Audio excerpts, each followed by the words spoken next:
Science and Health with Key to the Scriptures by Mary Baker Eddy.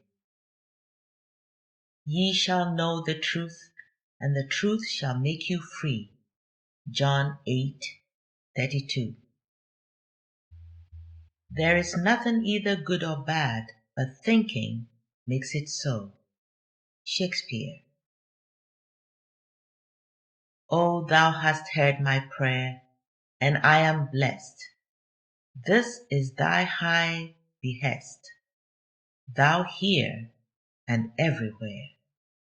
Mary Baker G. Eddy. Preface.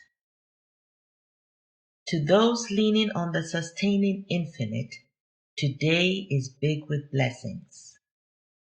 The wakeful shepherd beholds the first faint morning beams ere cometh the full radiance of a risen day. So shone the pale star to the prophet shepherds, yet it traversed the night, and came where in cradled obscurity lay the Bethlehem babe, the human herald of Christ's truth, who would make plain to benighted understanding the way of salvation through Christ Jesus, till across a night of error should dawn the morning beams and shine the guiding star of being.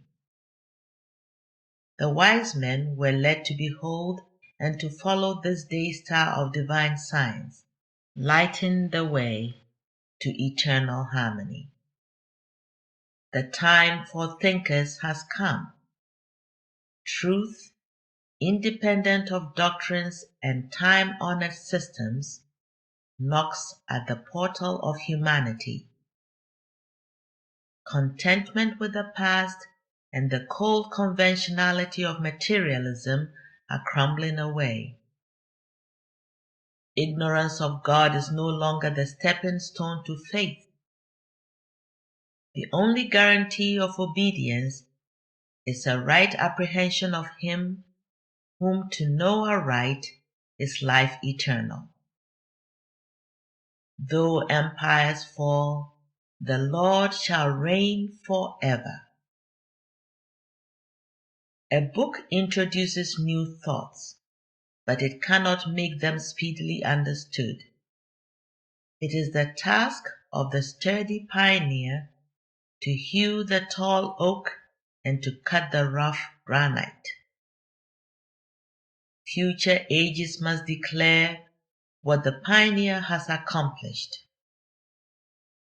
Since the author's discovery of the might of truth in the treatment of disease as well as of sin, her system has been fully tested and has not been found wanting.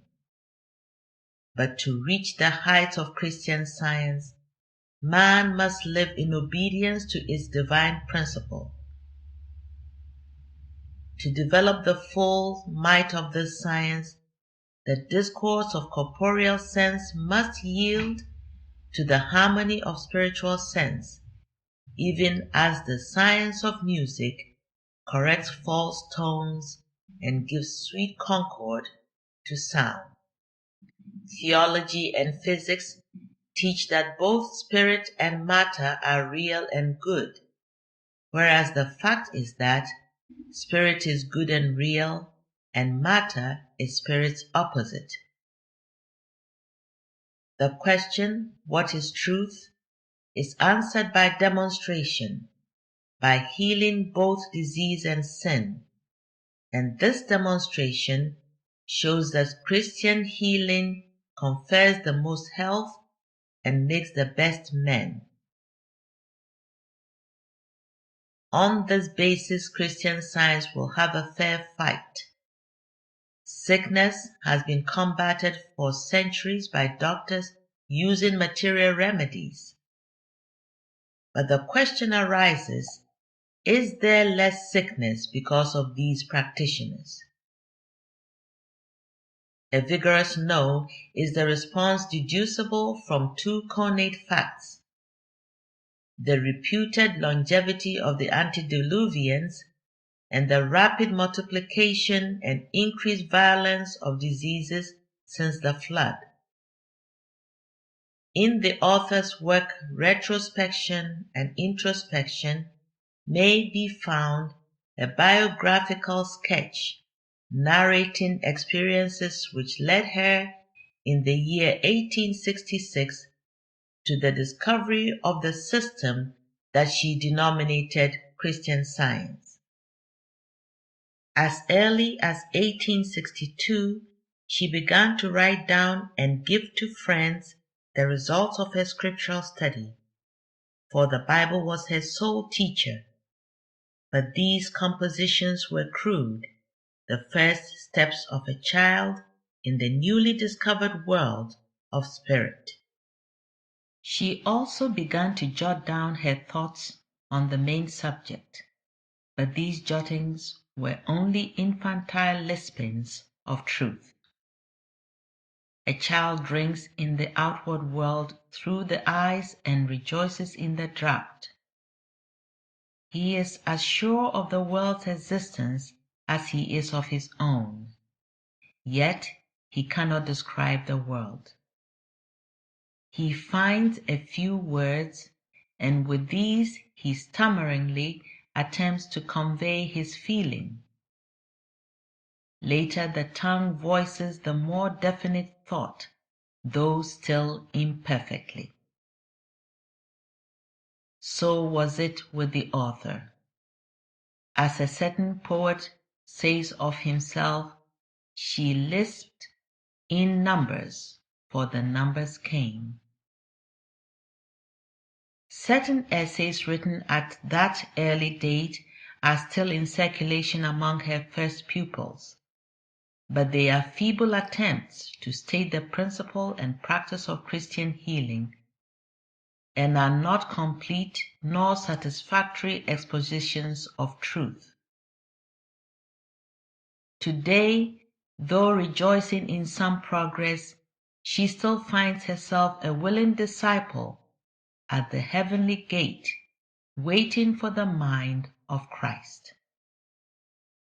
Her first pamphlet on Christian Science was copyrighted in 1870, but it did not appear in print until 1876, as she had learned that this science must be demonstrated by healing before a work on the subject could be profitably studied.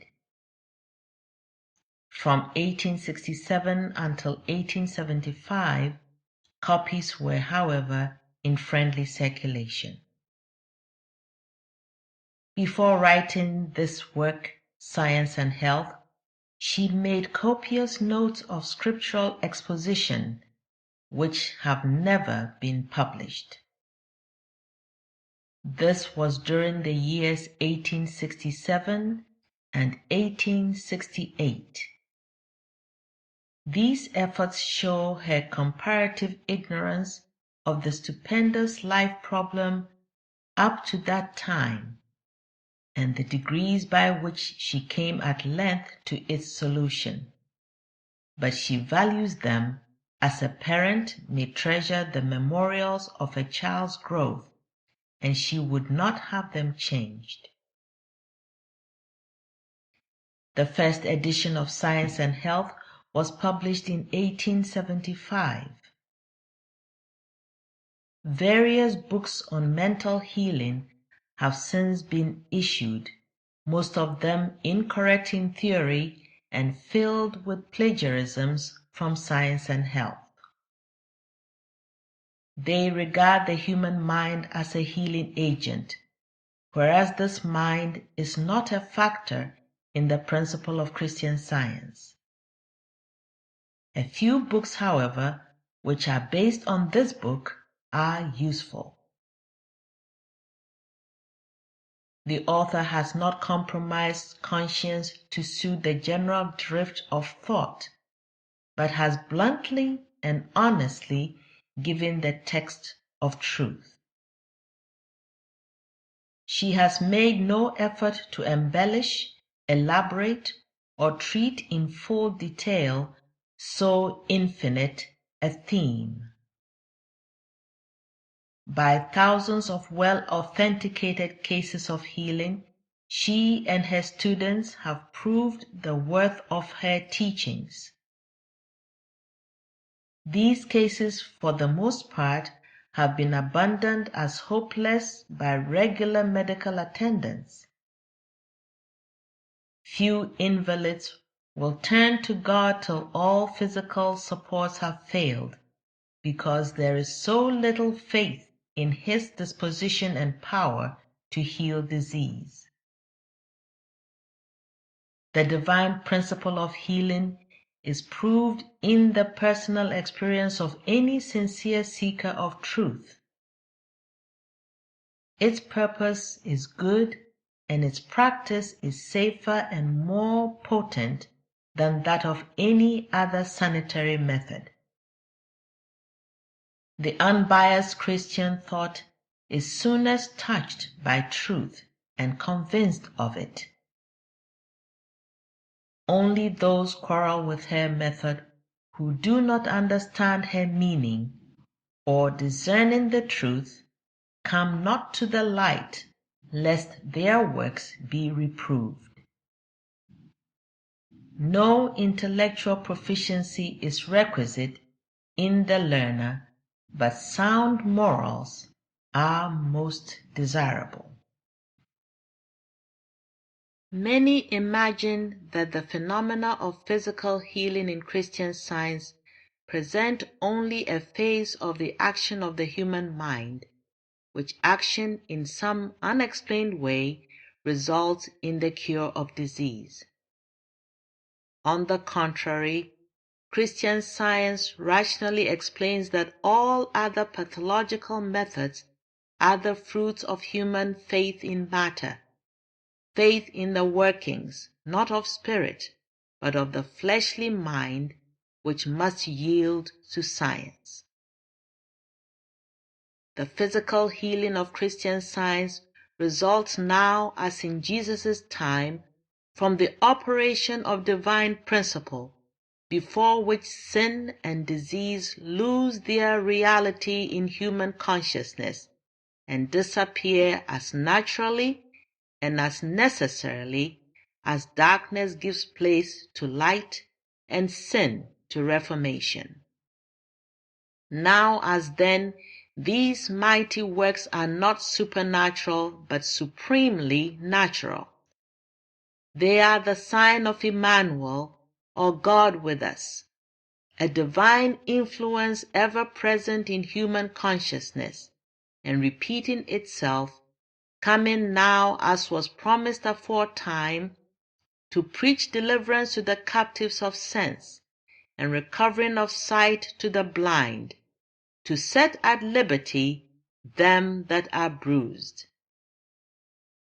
When God called the author to proclaim his gospel to this age, there came also the charge to plant and water his vineyard.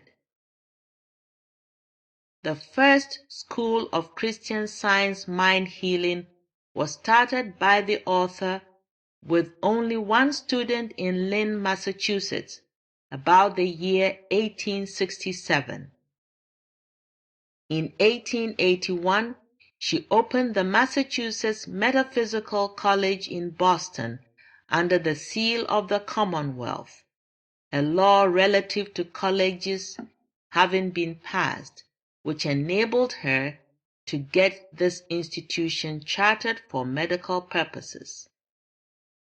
No charters were granted to Christian Scientists for such institutions after 1883, and up to that date, hers was the only college of this character which had been established in the United States, where Christian Science was first introduced. During 7 years, over 4,000 students were taught by the author in this college.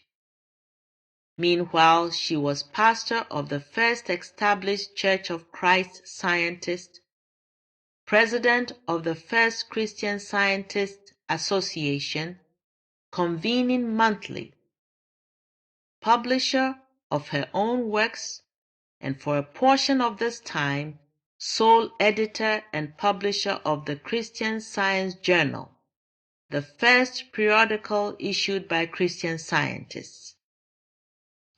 She closed her college October 29, 1889, in the height of its prosperity, with a deep-lying conviction that the next 2 years of her life should be given to the preparation of the Revision of Science and Health, which was published in 1891. She retained her charter and, as its president, reopened the college in 1899 as auxiliary to her church. Until June 10, 1907, she had never read this book throughout consecutively in order to elucidate her idealism. In the spirit of Christ's charity, as one who hopeth all things, endureth all things, and is joyful to bear consolation to the sorrowing and healing to the sick, she commits these pages to honest seekers for truth. Mary Baker Eddy.